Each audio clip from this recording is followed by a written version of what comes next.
Hello friends, welcome back to my channel homoeopathy care. मैं doctor Jyoti आज आपके साथ डिस्कस करने जा रही हूँ एयर एम्बोलिज्म। एयर एम्बोलिज्म बहुत ही छोटा टॉपिक है, लेकिन एयर एम्बोलिज्म की वजह से जान भी जा सकती है। ये बहुत ही कॉम्प्लिकेटेड या सीरियस मैटर हो सकता है। इसे समझना बहुत ज़रूरी है। एक छोटी सी चूक की वजह से पेशेंट की जान भी जा सकती है।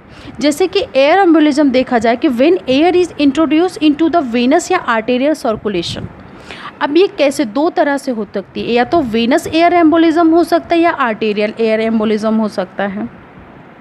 जिस टाइम पे जैसे कि जब ऑपरेशन होता है हेड नेक का या ट्रॉमा हो गया, एक्सीडेंटली देखा जाए कि वेन में कोई मेजर इंजरी, जुगुलर वेन हो गई या कोई वुंड हो गया, ठीक है, नेक वेन के थ्रू एयर एंटर कर जाए, ठीक है, वेनस सर्कुलेशन में, या तो एक कॉज ये हो सकता है। दूसरा क्या हो सकता है, कोई ऑब्स्टेटिकल ऑपरेशन या ट्रॉमा के वजह से ड्यूरिंग चाइल्ड बर्थ हो गया, वेजाइनल इंजरी हो गई उसकी वजह से, या सीजेरियन सेक्शन के समय या अबॉर्शन के समय कोई प्रोसीजर कर रहे हों, तो जिसके वजह से एयर एम्बोलिज्म, एयर एंटर हो जाए, ठीक है, entrance into the wide open uterine venous sinuses के थ्रू या एंड्रोमेट्रियल वेन के थ्रू एंटर हो जाए, तो वो एयर एम्बोलिज्म का कॉज कर सकती है।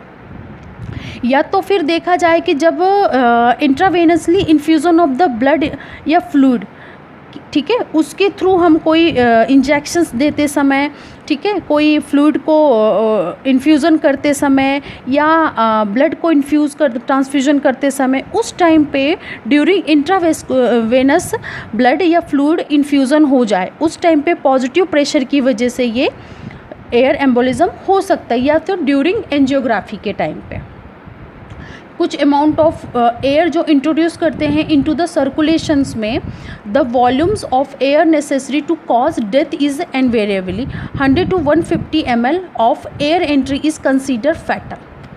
या रैपिडिटी की वजह से हो सकता है ड्यूरिंग एंजियोग्राफी के समय, ठीक है, small volume of air is important determine to fatal.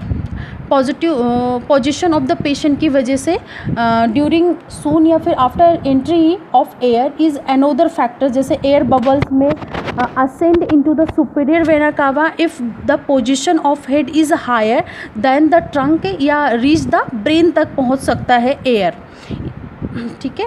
Arterial air embolism में देखा जाए तो जब कार्डियोथोरेसिक सर्जरी हो रही हो या ट्रॉमा हो रहा हो, उस कंडीशंस में एयर एंटर हो सकता है ड्यू टू कैसे, जैसे कि फॉलोइंग थोरेसिक ऑपरेशन के थ्रू हो गया, ये थोरेसिक सेंटेसिस के थ्रू हो सकता है, या rupture of the lungs rupture हो गया, पेनेट्रेटिव वुंड हो गया कोई लंग्स में, या आर्टिफिशियल न्यूमोथोरेक्स हो गए। ये कंडीशंस होती हैं कि उसमें आर्टेरियल एम्बोलिज्म होने के चांसेस होते हैं।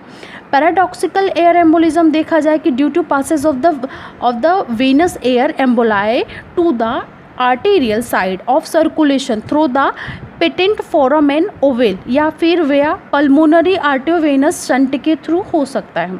आर्टियोग्राफी में देखा जाता है कि आर्टियोग्राफी के थ्रू ये प्रोसीजर करते समय एयर एम्बोलिज्म के चांसेस हो सकते हैं। And then thank you so much for watching my video.